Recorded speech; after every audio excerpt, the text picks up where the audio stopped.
Hello everyone, welcome back to the channel. It's Kamini here from Long Game Health. Now today we're focusing on ashwagandha. Now everything I knew about ashwagandha prior to making this video was from what I had seen or read on the internet or from social media, because it was popping off for a little bit. It seemed like everyone was taking it, and to be honest, I didn't really know anything substantial, and I definitely didn't know anything about how it worked. So I went off, did some research, learned some things, and so today in this video I'll be able to discuss some of the claims that are being made about this supplement and whether or not those claims are true. Because I've heard many claims that it can help with stress levels and sleep, help with muscle growth, increase testosterone. Is any of this true?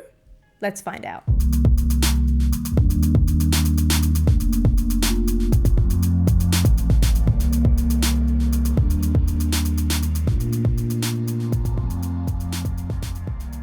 Now, ashwagandha is a herb and it's been used as a medicinal plant for more than 3,000 years. Some people say up to 5,000 years, and it was originally used in traditional Indian medicine. Fast forward to 2020, it blew up in popularity when the whole health and wellness space found it, and people all over social media were recommending it. And even until today, it's recommended for stress, anxiety, and sleep benefits in particular. But the biggest question I had surrounding this supplement was, how does it work? And it turns out this is a hard question to answer. The plant itself has a whole lot of chemicals in it, and these chemical components, particularly the ones found in the plant's roots, are responsible for many of the effects that ashwagandha can give. What are these chemicals exactly? Well, here is a bit of a list for you, and as you can see, these words are not easy to pronounce, but I've included the main compounds and what effects they are involved in. Now, as I go through and talk about the different effects that ashwagandha can give you, I'll be referring back to these compounds. But the main one that a lot of the research has been focused on, and what I think seems to give the most benefits when taking the supplements, is the withanolides. Now, I don't even know if I'm saying that right, but it's these that we seem to have found as being responsible for the stress-related benefits as well as the anti-inflammatory effects. Now, one thing to just keep in mind though is that because this is a natural plant, the amount of these things within each plant is going to be different. You can't control that. It will depend on where the plant is growing, the climate it's exposed to, and then of course, because you end up taking a tablet or a capsule rather than the plant itself, it will have to get processed. And all of these things will impact on the chemical makeup of the end product. It can have some of these chemical components or all of these, and the amount of each will be different. So make sure you really look into the supplement you are using if you have chosen to use one, and find out what's in there and how much of it is in there. But anyway, let's start looking at these health claims. So like I said, the main claim being made is that ashwagandha is great for reducing stress and anxiety. In fact, it's known as an adaptogen, which means it is a natural substance that helps your body to adapt and cope with stress. How does it do this? Well, the research seems to have found that it can reduce cortisol levels in the people that are using it. Cortisol is known as the stress hormone, and one of the things it does is trigger your fight or flight response, which leads to increases in heart rate, blood pressure, and other typical symptoms of stress. Now, obviously cortisol serves a purpose, but in people experiencing chronic stress and anxiety, cortisol levels will remain high, and that's not what it's designed for. If your cortisol levels are elevated for a prolonged period of time, then you start to get issues, and these issues can be things like high blood pressure, sleep disturbances, a weakened immune system, digestive issues, mental health issues like anxiety and depression. So many problems can arise when your cortisol levels are consistently high. Now, if you remember this little table, it's the withanolides found in ashwagandha that are thought to be responsible for reducing cortisol levels. To be honest, there isn't a heap of research on ashwagandha, but some trials have found that cortisol levels can reduce for those taking a supplement. Now, cortisol levels is just one way to reduce stress levels. Another way is to increase something called GABA. Now, GABA is a neurotransmitter, and it works in the brain to produce feelings of calmness.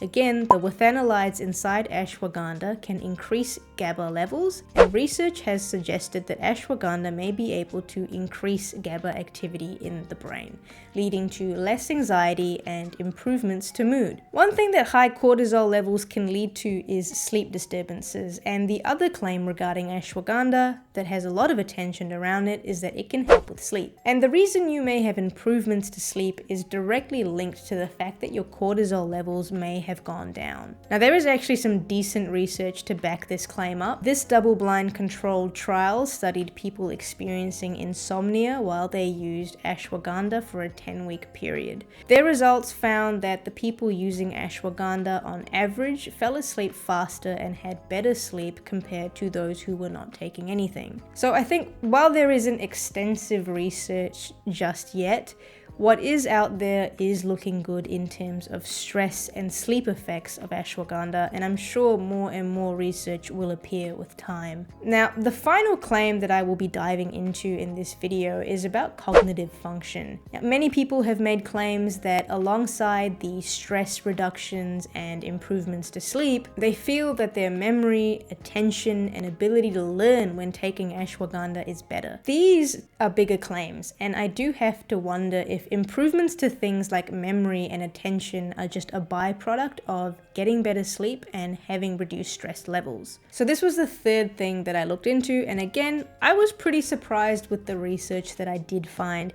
There's one trial that found that people taking a slow-release capsule with 300 milligrams of ashwagandha for 90 days showed improvements to their visual memory, their learning ability, and their ability to sustain attention. Recall memory in particular improved, which means the ability to bring back past experiences, information, or emotion back to mind. Now again, a lot of this benefit likely is also a result of having enough good quality sleep, because sleep is one of the most important things for maintaining your day-to-day cognitive function. But ashwagandha also has anti-inflammatory and antioxidant effects, which are thought to protect the brain from damage caused by both free radicals and chronic inflammation. Once again, most of these benefits are thought to come from the withanolide compounds that are found inside the ashwagandha plant, but there are other compounds in the plant that also contribute to the cognitive benefits, and it's these compounds like alkaloids that have been found to contribute to reductions in inflammation. Now, it's difficult to know exactly where the benefits are coming from, but again, more research and time will probably answer these questions. What I did find interesting though was that some people were saying that ashwagandha promotes the growth and development of new brain cells